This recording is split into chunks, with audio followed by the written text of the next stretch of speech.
Yeah, this week was really bad. Let me preface this by saying that not all weeks are like this. Some weeks are better than others, but this is just about as bad as it gets for my business here locally and my eBay partner program.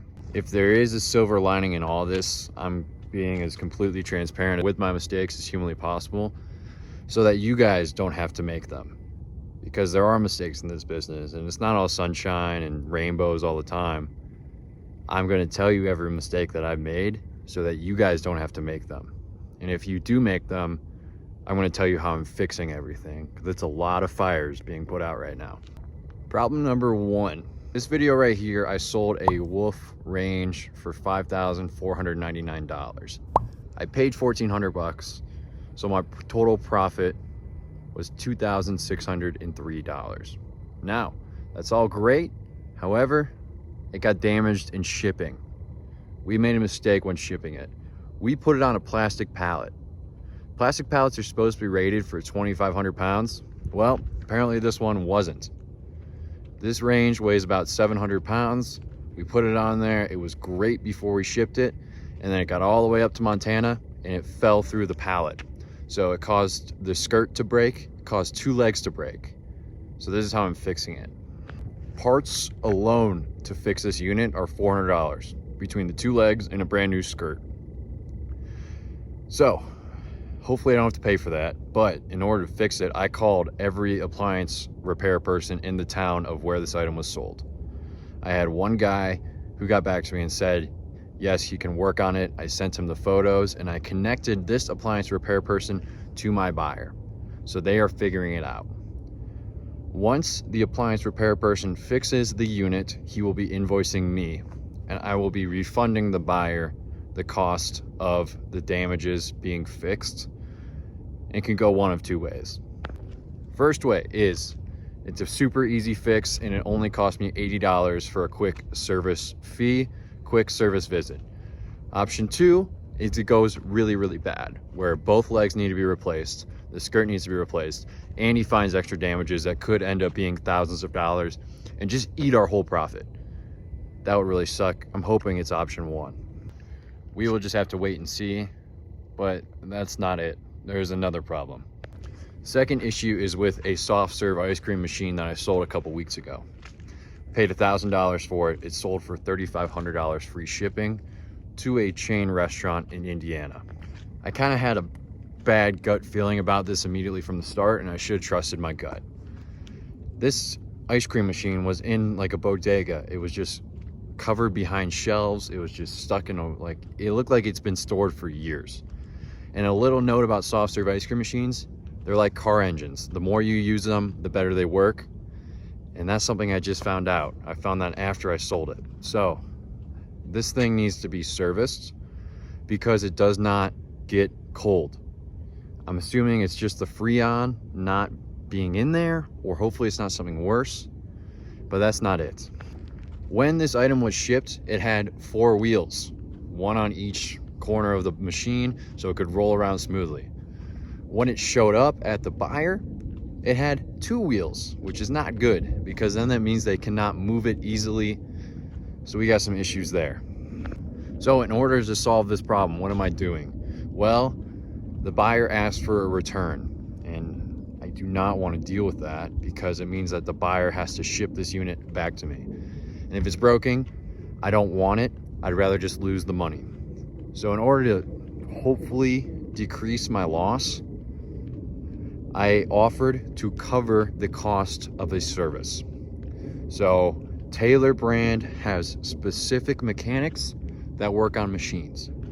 I will cover the cost for this restaurant to find a technician and service the machine. And now that could go one of two ways as well. One, service technician's like, hey, this is a super easy fix. We just need to throw some Freon in it, get it back and good to go. Option two, he says that the machine is just completely unrepairable. And that would really suck because then one, I have to pay for the technician to come, and two, I'd have to give a full refund to the buyer. So then I'm out way more than on my initial cost, plus the service fee. And after purchase price of $1,000, after shipping of $600, my margins are already slim. I'm at like a $1,200 profit. So hopefully the technician costs $400 to $500 and he fixes the problem and I'm still in the green.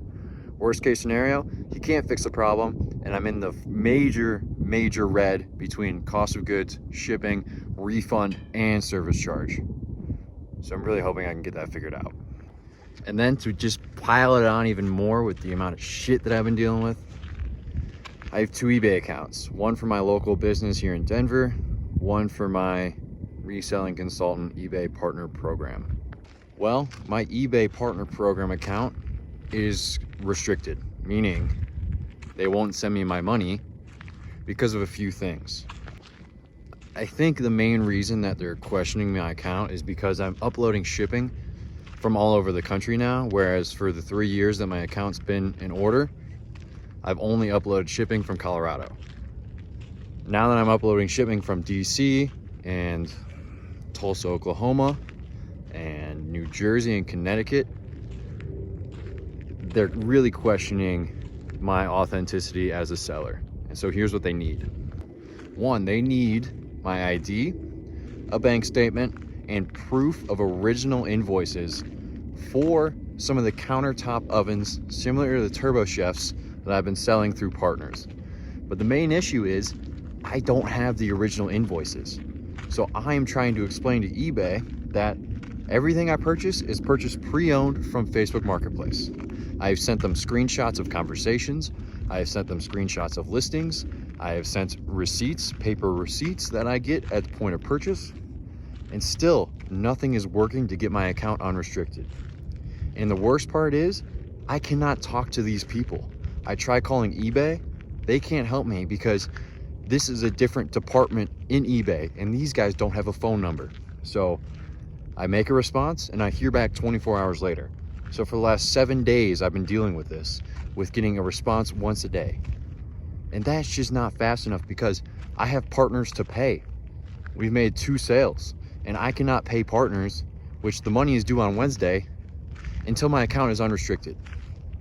So for me, it's super frustrating and really draining dealing with these people and trying to get my account unrestricted, even though I'm selling high quality items that work and tracking is uploaded and the buyers are happy.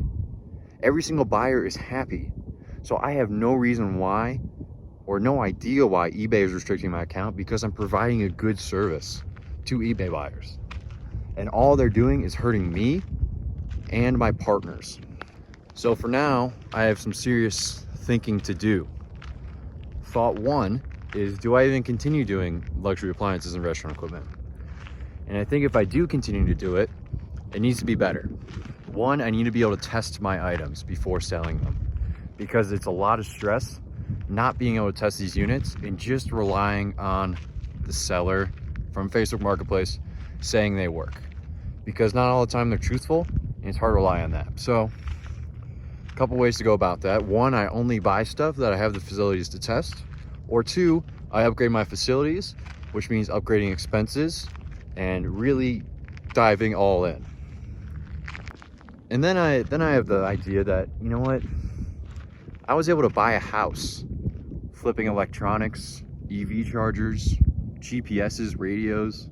If you guys watch my series about buying my rental property, I was able to do that simply through flipping stuff for $300-$400 instead of $4,000. It was more work and more volume, but the headache was so much less. A lot of less stress, and honestly, about the same amount of money, just 3 to 4 times more work. I'm like, at this point, I am okay, willing to work more for less stress, if that makes sense. But silver lining through all of this, as I've been uploading videos on YouTube for a year now, I'm officially monetized. So that means I get some ad revenue from these videos now. Should be like, I don't know, 10, 12 bucks a video, but it still feels pretty good to be monetized, and built such a great community on Facebook. There's 160 people in that free community now, which is awesome. And I appreciate everyone's activity in there, and talking to you guys has been changing my life. I like helping people. I like figuring this out. So if you guys have any thoughts for me on what I should do and where I should take my business, please comment down below. If you want to talk to me individually, please join the Facebook group, because that's where I can talk to you guys the most, and we can message on Facebook, all that. So I'm in a bit of a crossroads in my life right now, and struggling a little bit. So I appreciate you guys watching. Not everything is sunshine and rainbows. Hopefully more rainbows in the future. Peace.